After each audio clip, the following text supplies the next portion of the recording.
បាទជំរាបសួរពុកម៉ែបងប្អូនវិលមកកាន់ Channel បស្រាយសុបិនសាជាថ្មី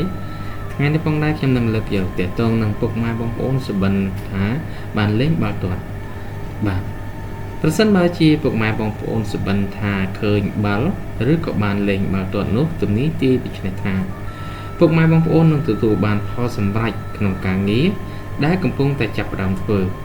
ឬកំពុងតែដំណើរការស្រាប់ហើយរឿងដែលជំទាស់ផ្សេងៗនឹងត្រូវរលាយអស់ហើយនឹងទទួលបានសំណាងសមដូចបំណងដែលបងប្រាថ្នាជាយូរមកហើយផងដែរបាទតើតើនឹងពុកម៉ែបងប្អូនសុបិនថាឃើញបាល់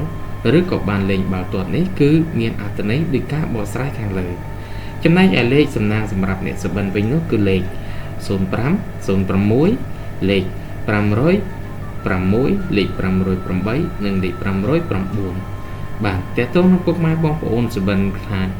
ឃើញបាល់ឬក៏លេងបាល់ទាត់នេះគឺមានអត្ថន័យដោយការបកស្រាយជាចុងក្រោយក៏សូមអរគុណពុកម៉ែបងប្អូនដែលខំចំណាយពេលវេលា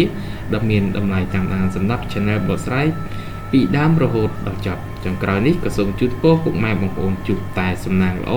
គ្រប់គ្នាសូមអរគុណ